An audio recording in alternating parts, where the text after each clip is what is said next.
Good morning students. आज आपके सामने जो है class +2 subject political science chapter 2। इसमें जो है चैप्टर 2 में काफ़ी पर्सन जो आपको पहले 2 वीडियो के अंदर समझाए जा चुके हैं। इस वीडियो में मैं आपको जो है एक लॉन्ग क्वेश्चन समझाऊंगा जो काफ़ी महत्वपूर्ण है। ध्यानपूर्वक सुनिए। तो क्वेश्चन आपका भारतीय राजनीतिक दल प्रणाली की मुख्य विशेषताओं का वर्णन कीजिए। यह क्वेश्चन जो है इस तरह से भी आ सकता है, भारतीय दलीय व्यवस्था के स्वरूप की विवेचना कीजिए। अगर ये प्रश्न जैसे दोनों में से किसी तरह आ जाए तो जो है दोनों का उत्तर एक ही है। ध्यानपूर्वक सुनिए। भारतीय दलीय व्यवस्था की प्रकृति अथवा स्वरूप को उसमें पाई जाने वाली विशेषताओं एवं भूमिका के आधार पर यह समझा जा सकता है। तो भारत की जो हमारी दलीय व्यवस्था की कैसी प्रकृति है, इसका स्वरूप कैसा है, इस बात को समझने के लिए जो है जो इसमें जो विशेषताएं पाई जाती हैं उसके आधार पर जो हम पता चला सकते हैं कि भारतीय दलीय प्रणाली का स्वरूप कैसा है। समकालीन समय में इसके स्वरूप में क्या परिवर्तन हो रहा है, तो वर्तमान में जो इसके स्वरूप में क्या कुछ बदलाव हो रहा है, यह जो हम निम्नलिखित लक्षणों के माध्यम से जो है पता कर सकते हैं। संवैधानिक व्यवस्था का अभाव, यानी कि हमारे संविधान के अंदर जो है दलीय प्रणाली का स्पष्ट संवैधानिक व्यवस्था का अभाव है, यानी इसके अंदर कमी है। भारत में संसदीय शासन प्रणाली की स्थापना की गई है। आप सभी जानते हैं कि हमारे देश के अंदर जो है संसदीय शासन प्रणाली को अपनाया गया है और इस प्रणाली के संचालन के लिए राजनीतिक दलों का होना अनिवार्य है और इसके संचालन के लिए जो राजनीतिक दलों का होना जरूरी है। बिना राजनीतिक दलों के संसदीय प्रणाली संभव नहीं है। यद्यपि मूल संविधान में राजनीतिक दलों के विषय में कोई अनुच्छेद शामिल नहीं किया गया है। मूल रूप से जो हमारा संविधान है इसके अंदर जो है दलों के विषय में कोई भी जो है बात नहीं कही की गई है। फिर भी हमारे देश में 3 बातें ऐसी है जिससे राजनीतिक दलों का देश में क्रियाशील होना आवश्यक हो गया। लेकिन 3 ऐसी बातें बताई गई हैं जिसके माध्यम से हमारे देश के अंदर राजनीतिक दलों का होना जरूरी हो गया है। पहली, भारतीय संविधान के भाग 3 में मौलिक अधिकारों से संबंधित अध्याय में अनुच्छेद ग के अंतर्गत देश के सभी नागरिकों को समुदाय संघ कायम करने की स्वतंत्रता का अधिकार प्रदान किया गया। तो पहली बात यह है कि हमारे देश के अंदर जो है जो हमारा मौलिक अधिकारों वाला अध्याय है, इसके अध्याय है, इसमें जो अनुच्छेद ग है इसमें जो हमारे देश के सभी नागरिकों को समुदाय संघ बनाने की स्वतंत्रता दी गई है। दूसरा, संविधान के भाग 15 में स्वतंत्र एवं निष्पक्ष चुनाव आयोग कायम करने की स्पष्ट व्याख्या की गई।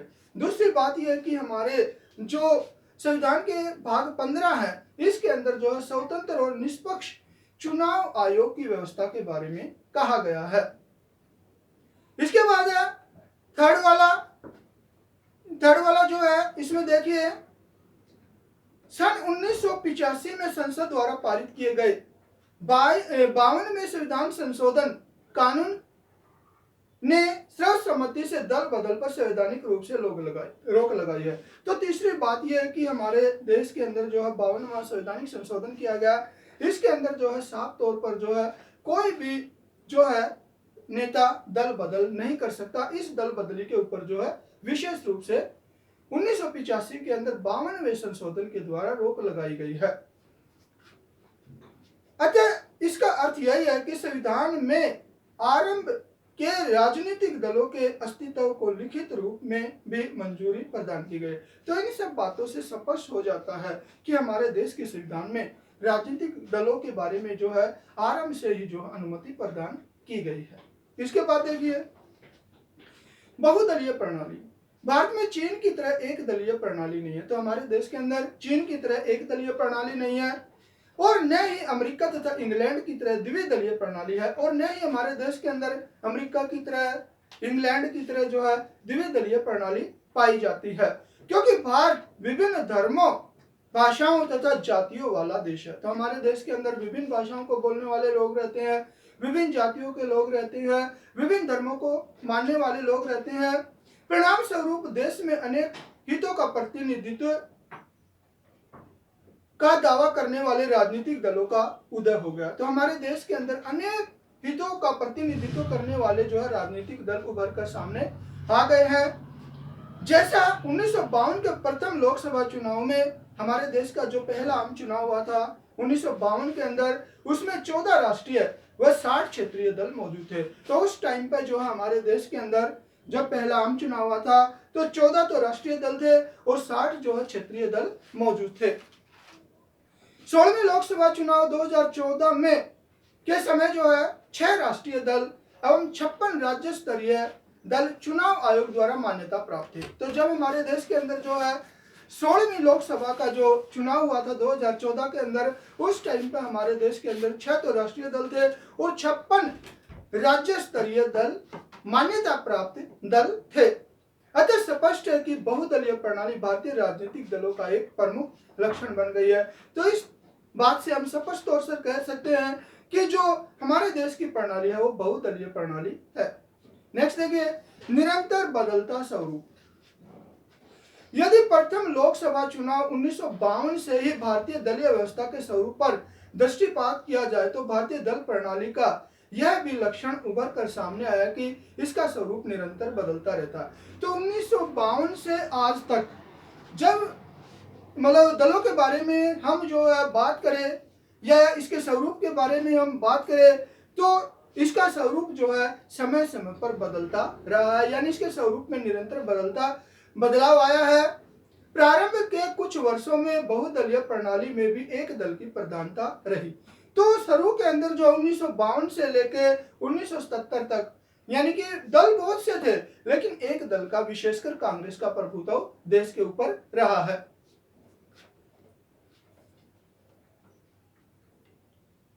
तथा 90 के दशक के गठबंधन युग में एक दल की प्रधानता विशेष रूप से 16वीं लोकसभा चुनाव 2014 से पूर्व तक समाप्त हुई है।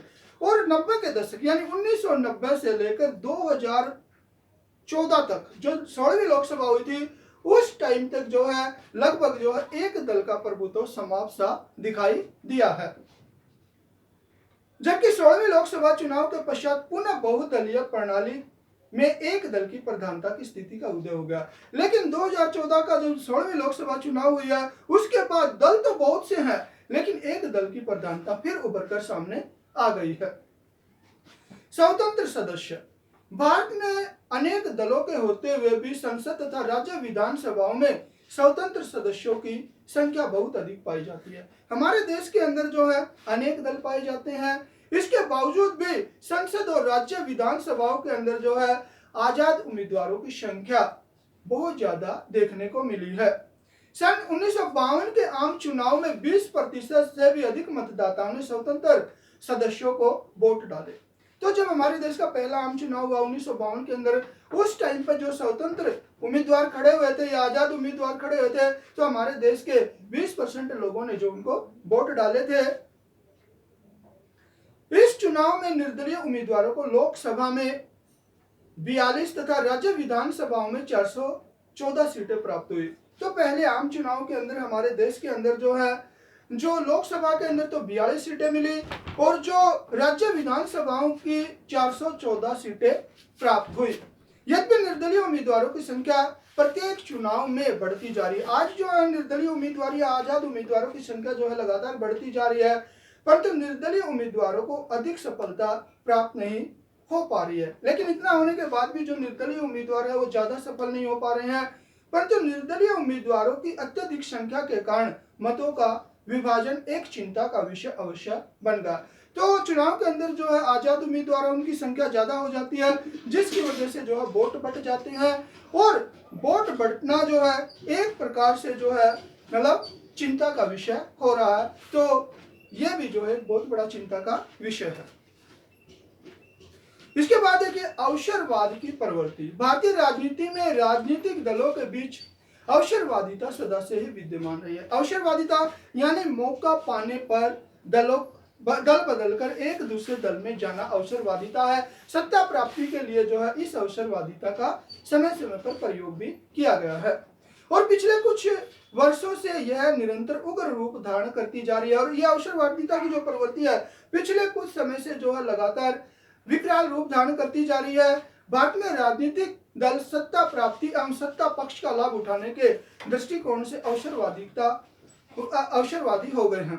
तो हमारे देश के अंदर जो राजनीतिक दल है सत्ता की प्राप्ति के लिए या सत्ता पक्ष से लाभ उठाने के लिए जो है इस अवसरवादिता का प्रयोग करते हैं, यानी अपने लाभ के लिए जो है समय समय पर जो है दलों को बदलकर दूसरे दलों के अंदर चले जाते हैं। गुटबंदी भारतीय राजनीतिक दलीय प्रणाली की एक महत्वपूर्ण विशेषता गुटबंदी का पाया जाना भी है। तो हमारे देश के अंदर जो राजनीतिक प्रणाली है, दलीय प्रणाली है, इसके अंदर गुटबंदी पाई जाती है। प्राय प्रत्येक राज्य में कांग्रेस एवं भारतीय जनता पार्टी के अंदर दो गुट पाए जाते हैं। तो हर राज्य के अंदर भारतीय जनता पार्टी, कांग्रेस पार्टी के गुट पाए जाते हैं। एक सत्तारूढ़ गुट तथा दूसरा विक्षुब्ध गुट है। एक सत्ता प्राप्ति का गुट है, दूसरा जो है विरोधी दल का गुट है। सत्ता हथियाने के लिए नेताओं में परस्पर इतनी होड़ रहती है कि गुटबंदी अत्यधिक जोरों पर काम करती है। सत्ता की प्राप्ति के लिए जो है इतनी ज्यादा मतलब दौड़ लगी रहती है कि आपस में जो है गुटों दलों के अंदर गुटबंदी हो जाती है। आंतरिक गुटबंदी के कारण, यानी कि बाहरी गुटबंदी ही नहीं बल्कि आंतरिक गुटबंदी भी जो दलों के अंदर देखने को मिली है। और आंतरिक गुटबंदी के कारण जो है कांग्रेस, भारतीय जनता पार्टी, जनता दल, साम्यवादी दल का विभाजन देखने को मिला है, यानी कि इन दलों का भी जो आपस में टुकड़े होते हुए दिखाई दिए हैं। प्राय भारत के सभी दलों में गुटबंदी की प्रवृत्ति पाई जाती है। हमारे देश के हर दल के अंदर गुटबंदी पाई जाती है। चुनाव के समय एवं सरकार गठन के समय यह प्रवृत्ति अधिक देखने को मिलती है। जब चुनाव होता है उस टाइम पर यह गुटबंदी जो है ज्यादा सामने आती है। जैसे 16वीं लोकसभा चुनाव 2014 से पूर्व हरियाणा में कांग्रेस के दिग्गज नेता श्री वीरेंद्र सिंह, राव इंद्रजीत सिंह द्वारा कांग्रेस को अलविदा कहकर भाजपा में शामिल होना गुटबंदी का ही परिणाम था। तो आपको पता है कि जब 2014 के अंदर 16वीं लोकसभा के चुनाव हुए थे तो कांग्रेस का जो दिग्गज नेता श्री वीरेंद्र सिंह और राव इंद्रजीत सिंह जो पहले कांग्रेस के थे, लेकिन जो है वे बाद में जो भारतीय जनता पार्टी के अंदर शामिल हो गए। तो ये सारा जो है गुटबंदी की वजह से ही हुआ। अच्छा, ये सारी व्यवस्थाएं भारतीय लोकतंत्र के लिए खतरा बन चुकी है। तो ये सारी व्यवस्था जो भारतीय लोकतंत्र के लिए बहुत बड़ा खतरा है। फलस्वरूप भारतीय राजनीति में अस्थिरता का खतरा सदैव बना रहता है और हमारी राजनीति के अंदर जो अस्थिरता होने की ज्यादा संभावना बढ़ जाती है। क्षेत्रवाद के आधार पर राजनीतिक दलों का निर्माण। भारत एक विशाल देश है। आपको पता है कि हमारा देश बहुत बड़ा है। इसके विभिन्न क्षेत्रों की समस्याएं भिन्न भिन्न है और भारत देश के जो भिन्न भिन्न क्षेत्र हैं उनकी समस्याएं भी जो है अलग अलग है। अतः स्थानीय समस्याओं को सुलझाने के उद्देश्य से राजनीतिक दलों का निर्माण हो जाता है। अपने क्षेत्र की समस्याओं को सुलझाने के लिए जो है राजनीतिक दल बन जाते हैं। यहाँ लोगों के दिलों में भी राष्ट्रीय हितों के मुकाबले में क्षेत्रीय हितों को महत्व देने की भावना अधिक प्रबल है। तो हमारे देश के अंदर जो है हमारे देश के नागरिक जो है अपने देश को ज्यादा महत्व नहीं देते बल्कि अपने क्षेत्र को ज्यादा महत्व देते हैं। यही कारण है कि प्रत्येक राज्य में क्षेत्रीय दलों का उदय हुआ और यही रीजन है कि हर क्षेत्र के अंदर जो क्षेत्रीय दल बन गए हैं। उदाहरण स्वरूप तमिलनाडु में डीएमके तथा अन्य डीएमके, तेलंगाना में तेलंगाना राष्ट्र समिति, उड़ीसा में बीजू जनता दल, महाराष्ट्र की शिवसेना, असम की असम गण परिषद, पंजाब का अकाली दल इसके प्रमुख उदाहरण है। तो जो मैंने अभी आपके आगे बताए हैं वे सारे के सारे जो क्षेत्रीय दल हैं और अपने क्षेत्र की आकांक्षाओं को पूरा करने की कोशिश करते हैं। आज क्षेत्रीय दलों के बढ़ते प्रभाव के महत्व को इस बात से भी पहचाना जा सकता है कि राष्ट्रीय स्तर पर किसी भी दल को स्पष्ट बहुमत न मिल पाने के कारण इनका महत्व और भी अधिक बढ़ गया। तो आज जो क्षेत्रीय दल है उनका बहुत ज्यादा महत्व बढ़ गया। इसका एक रीजन ये भी है कि जो हमारे राष्ट्रीय दल है उन्हें जो स्पष्ट बहुमत नहीं मिल पाता है और सरकार बनाने के लिए जो राष्ट्रीय दल को जो है क्षेत्रीय दलों को जो है साथ में लेना पड़ता है, जिसकी वजह से इन क्षेत्रीय दलों का और ज्यादा महत्व बढ़ रहा है। निष्कर्ष में देखिए, उपर्युक्त अध्ययन से स्पष्ट हो जाता है कि समकालीन समय में भारतीय दलीय व्यवस्था का विकास ठीक ढंग से नहीं हो रहा। तो आज इन सब बातों से जाहिर हो रहा है कि जो आज के समय के अंदर हमारे देश के अंदर जो है दलीय व्यवस्था का विकास अच्छी प्रकार से नहीं हो रहा है। सन 1952 से लेकर अब तक भारत की दलीय प्रणाली में इतने अधिक परिवर्तन हुए हैं कि इस विषय में यही कहना न्याय संगत है। यानी 1952 से लेकर आज तक हमारी दलीय प्रणाली में बहुत ज्यादा बदलाव आया है, जिसकी वजह से यह कहना सही है कि भारतीय दलीय व्यवस्था का स्वरूप अभी स्पष्ट नहीं है। हमारी जो भारतीय दलीय व्यवस्था का है इसका स्वरूप जो साफ नहीं है, स्पष्ट नहीं है, बल्कि इसका विकास निरंतर जारी है, बल्कि इसका लगातार विकास हो रहा है। प्रोफेसर पामर्स ने लिखा कि भारतीय राजनीतिक ढांचे का अभी विकास हो रहा है। तो हमारा जो विद्वान जो पामर्स, उसने लिखा कि भारतीय राजनीतिक ढांचे का जो है विकास हो रहा है अभी, और इसका अंतिम रूप क्या होगा और इसका आखिरी रूप क्या होगा, इसको जो है स्पष्ट, ये बात स्पष्ट नहीं कि इसका आखिरी रूप क्या होगा। तो बच्चों आज आपके सामने जो एक लॉन्ग क्वेश्चन करवाया है, इसको बड़े अच्छे ढंग से याद करना है। धन्यवाद।